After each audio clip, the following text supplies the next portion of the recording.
Bismillah ar-Rahman ar-Rahim. My name is Shahbaz Ahmed Qureshi, and I'm a professor of cardiology, a consultant in interventional cardiology and cardiac imaging.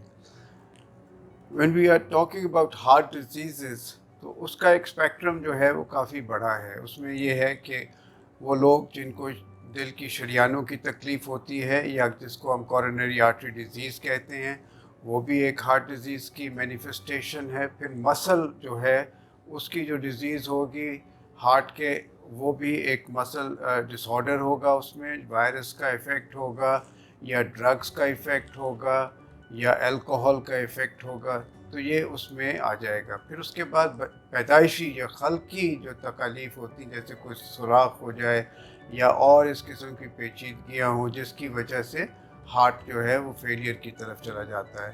پھر ایسے بیماری جس کو ہم ریمیٹک heart disease کہتے ہیں، جو کہ بچپن میں جوڑوں کا درد ہوتا ہے، گلا پہلے خراب ہوتا ہے، پھر جوڑوں کا درد ہوتا ہے، اور پھر اس کے بعد وہ دل کے ویلوز کے اوپر اثر کرتا ہے، اور وہ بھی ایک قسم ہے ہارٹ ڈیزیزز کی. تو یہ بیماریاں ہیں جو coronary artery disease normally adults میں ہوتی ہے، یا پاکستان میں یا ہمارے خطے میں جو ہے یہ 30-40 سال کی عمر سے بھی شروع ہو جاتی ہے. اور پھر ہارٹ مسل ڈس آرڈر ہوتا ہے، پھر کنجینیٹل ہارٹ ڈیزیزز ہوتی ہے، اور پھر ویلوولر ہارٹ ڈیزیزز ہوتی ہے، اور کچھ ایسی ہے جس کو ہم مسیلینیس میں لے آتے ہیں. جب ہم رسک فیکٹرز کی بات کرتے ہیں کہ کون لوگ ایسے ہیں جن کو دل کی تکالیف ہو سکتی ہیں، تو کچھ موڈیفائیبل رسک فیکٹرز ہیں اور کچھ نان موڈیفائیبل ہیں. اور میں بات کر رہا ہوں جو دل کی شریانوں کی تکلیف ہوتی ہے، جس میں جو شریانیں ہیں جو ایک تاج کی طرح ہمارے دل کے ارد گرد ہیں، جب ان میں تنگی آ جائے یا یہ بند ہو جائے تو وہ جو کورونری آرٹری ڈیزیز ہے ان میں کون سے رسک فیکٹرز ہیں جو یہ کریٹ کرتی ہے یا یہ ہارٹ ڈیزیز کو کاز کرتی ہیں. ان میں سب سے بڑی پہلی چیز age. If somebody lives longer تو یہ ایک اس کا ڈاؤن سائیڈ ہے کہ کوئی نہ کوئی پرابلم اس قسم کا آئے گا. دوسرا، مردوں میں یہ زیادہ ہے، لیکن خواتین میں بھی جو پروٹیکشن ہے ان کی فیمیل ہارمونز کی، جب وہ مینوپاز میں چلی جاتی ہیں تو پھر ان کی پروٹیکشن وہ ختم ہو جاتی ہے. پھر جینیٹک ہے کہ کچھ لوگوں میں یہ تکلیف جو ہے دل کی یہ خاندان میں ہوتی ہے.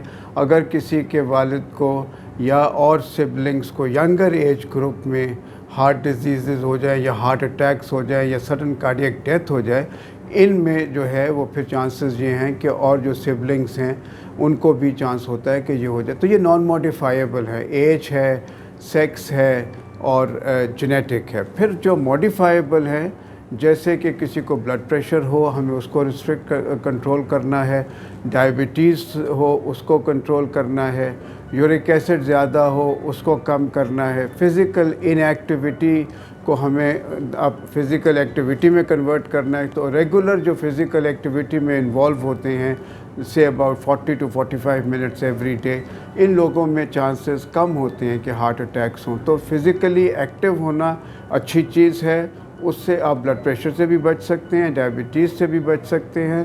اور جو دوسرے، اسموکنگ بہت بڑا رسک فیکٹر ہے ہارٹ ڈیزیزز کے لیے. تو کوشش کرنی چاہیے کہ بچوں میں یہ رجحان نہ آئے. اور عام طور پہ دیکھا یہ گیا ہے کہ جیسے ہی وہ ٹینز میں آتے ہیں تو ان کے اوپر ایک پیئر پریشر آنا شروع ہو جاتا ہے اور وہ پھر سگریٹ پینے کی طرف اور وہ مائل ہو جاتے ہیں. اس چیز کو روکنا چاہیے. والدین کو کوشش کرنی چاہیے کہ وہ بچوں کے سامنے قطعاً سگریٹ نہ پئیں، بلکہ ان کو بھی سگریٹ نوشی ترک کر دینی چاہیے اگر وہ کرتے ہیں. اور سگریٹ کسی فارم میں بھی، تمباکو ہو جس میں فار ایگزامپل گٹکا ہے، قوام میں رکھ لے، نسوار ہے، پائپ ہے، سگار ہے، سگریٹ ہے، الیکٹرانک سگریٹ ہے، یہ بھی جو ہے اسی کے جو کاز کر سکتی ہے. اس لیے کوئی چیز ایسی نہیں ہے جو کہ آپ کو بچاتی ہے. Smoking in every form should be forbidden. Physically we should be active. اپنا ویٹ کم رکھیں، اوبیسٹی نہ ہونے دیں. باہر سے کھانا نہ کھائیں، فاسٹ فوڈ کا استعمال بالکل نہ کریں، کیونکہ اس سے ہمارے دل کی تکلیفیں بڑھ رہی ہیں۔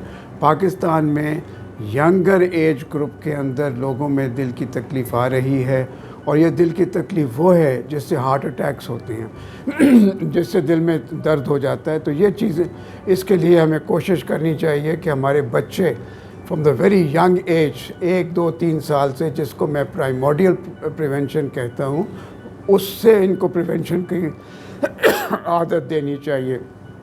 تو کوشش کریں کہ جس قدر جلد ہو سکے پرائمری پریونشن کریں، فزیکلی ایکٹیو رہیں، ڈائٹ کا خیال رکھیں۔ اوبیسٹی اچھی چیز نہیں ہے۔ اگر 2 3 4 سال کا بچہ ہو، اس میں بھی وزن زیادہ نہیں ہونا چاہیے، اور اس کو آپ فزیکلی ایکٹیو رکھیں۔ تو یہ رسک فیکٹرز کو آپ ایوائڈ کریں گے تو آپ ہارٹ ڈیزیز سے بچ سکیں گے۔ اب ہارٹ ڈیزیزز کو ڈائگنوز کس طرح کیا جائے؟ ظاہر ہے کہ کریکٹ ڈائگنوسس جو ہوگا وہی کریکٹ ٹریٹمنٹ کی طرف ہمیں لے کے جائے گا۔ سب سے پہلے تو یہ ہے کہ ایک پراپر ہسٹری ہونی چاہیے۔ مثلا جن کو دل کی شریانوں کی تکلیف ہوتی ہے، ان کو انجائنا ہو سکتا ہے یا سینے میں درد ہو سکتا ہے جب وہ چلیں، اور یا جب چڑھائی آتی ہے تو ان کے سینے میں درد ہو جاتا ہے، اور لیفٹ بازو میں، دونوں بازوؤں میں آ سکتا ہے، یہ جوز میں چلا جاتا ہے، پیچھے کمر میں آتا ہے۔ تو میں یہ کہتا ہوں کہ جب بھی ناف سے اوپر درد ہو، چاہے وہ سامنے ہو یا پیچھے کی طرف کمر میں ہو، اس کو انویسٹیگیٹ کرنا بہت ضروری ہے۔ تو سب سے پہلے آپ کے ڈائگنوسس کے اندر جو چیز ہے وہ ہے ہسٹری ٹیکنگ۔ ایک اچھی ہسٹری جب آپ لیں گے تو آپ کو پتہ لگ جائے گا کہ آیا یہ دل کی شریانوں کی تکلیف ہے، یا دل کے مسل کی تکلیف ہے، یا یہ پیدائشی تکلیف ہے، یا یہ ویلولر ہارٹ ڈیزیز جو میں نے آئیڈینٹیفائی کی ہے پہلے، یہ وہ ہے۔ تو ہسٹری کے ساتھ سب پتہ لگنا شروع ہو جاتا ہے کہ ہاں یہ ہے۔ اس کے بعد جو ہم اگر کسی کو درد ہوتا ہے اور وہ شدید درد ہے، وہ ہسپتال میں جائے یا کسی کلینک پہ جائے، تو پہلی چیز جو ڈائگنوسٹکلی ہوگی وہ ہوگا الیکٹروکارڈیوگرام۔ جب ہم ای سی جی کریں گے ہمیں کچھ آئیڈیا ہو جائے گا کہ کیا ہو رہا ہے، اور اگر بالکل وہ نارمل آئے تو اس کا مطلب یہ نہیں ہے کہ یہ بالکل وہ ٹھیک ہے، کیونکہ پھر ہمیں مزید انویسٹیگیشن کرنے کی ضرورت ہوتی ہے۔ اگر ہسٹری پازیٹیو ہے اور اس میں ہمیں تقریباً یقین ہے کہ یہ چیز جو ہے وہ دل کی شریانوں سے ریلیٹڈ ہے، تو پھر ہمیں جو دوسری چیز کرنے کی ضرورت ہے وہ ایک ایکسرسائز ٹالرنس ٹیسٹ ہے۔ اور میرے خیال میں 40 سال سے اوپر، 45 50 سال سے اوپر، یہ ایک نارمل روٹین ہونا چاہیے ہم میں کہ اگر ہم نارمل بھی ہیں اور ہمیں کوئی پرابلم نہیں ہے تو ہم اپنا ایک ایکسرسائز ٹالرنس ٹیسٹ ضرور کرا لیں۔ ہمیں اپنے کولیسٹرول کا لیول پتہ ہونا چاہیے کتنا ہے، جس میں لپڈ پروفائل ہے، نارمل ٹوٹل کولیسٹرول ہوتا ہے، جو اچھا کولیسٹرول ہے یا ایچ ڈی ایل ہے اس کو آپ لے لیں، ایل ڈی ایل جو برا کولیسٹرول ہے اس کا لیول ہونا چاہیے، ٹرائیگلیسرائڈس کا لیول ہونا چاہیے۔ اور میرا خیال ہے ایک بڑا امپورٹنٹ چیز جو ہم مس کرتے ہیں وہ ایک انڈیپینڈنٹ رسک فیکٹر ہے ایل پی اسمال اے، یہ بھی کرنا چاہیے۔ اس کے بعد اگر exercise tolerance test plus minus اگر تو پازیٹیو ہے، جس کا مطلب یہ ہے کہ تکلیف ہے، تو وہ تو پھر ایک سیدھا سادہ کیس ہے کہ آپ اینجیوگرافی کریں ایسے پیشنٹ کی، اور اگر تاکہ آپ کو حتمی طور پہ پتہ لگ جائے کون سی شریانیں بند ہیں اور آپ نے کیا کرنا ہے، وہ میں بعد میں آپ سے بات کرتا ہوں۔ اگر E T T plus minus ہے تو پھر ایک ٹیسٹ ہوتا ہے جس کو ہم نیوکلیئر اسٹریس ٹیسٹ کہتے ہیں، وہ کر لینا چاہیے۔ اور اگر نیوکلیئر اسٹریس ٹیسٹ جو ہے اس کو وہ فنکشنل ہے اور انیٹمی اگر کرنی ہے تو پھر سی ٹی کورونری اینجیوگرافی کریں۔ اچھے ہینڈس کے اندر یہ دونوں ٹیسٹ بہت کارآمد ثابت ہوتے ہیں، اور ان سے آپ کو بہت کچھ پتہ لگ جاتا ہے کہ کچھ دل کی تکلیف بڑھ رہی ہے کہ نہیں۔ ایک بڑا سمپل سا ٹیسٹ جو آج کل ہم زیادہ کر رہے ہیں وہ ہے کیلشیم سکور کو نکالنا بائی سی ٹی اسکین۔ تو اس سے جب ہم دیکھتے ہیں کیلشیم اگر زیادہ نظر آ رہا ہو آرٹریز کے اندر، تو یہ چانسز ہے کہ وہاں کولیسٹرول جمنا شروع ہو گیا ہے اور ہمیں اس کو مزید انویسٹیگیٹ کرنا چاہیے.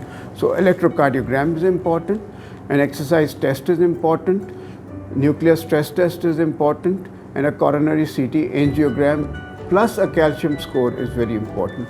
پھر اگر ہارٹ کے فنکشن کو دیکھنا ہے, کیلکولیٹ کرنا ہے کہ کتنی اس کی کیپیسٹی ایجیکشن فریکشن ہے یا اس کا جو فنکشنل اسٹیٹس ہے وہ کیسا ہے, تو پھر آپ ایکو کی طرف جائیں گے. اور آج کل کی ایکو مشینیں اتنی اچھی ہیں اور اتنا اس کی ریزولوشن اتنی اچھی ہے اور اتنی اچھی انفارمیشن مل جاتی ہے کہ you will be able to get a lot of information when you do an a proper ایکوکارڈیوگرام.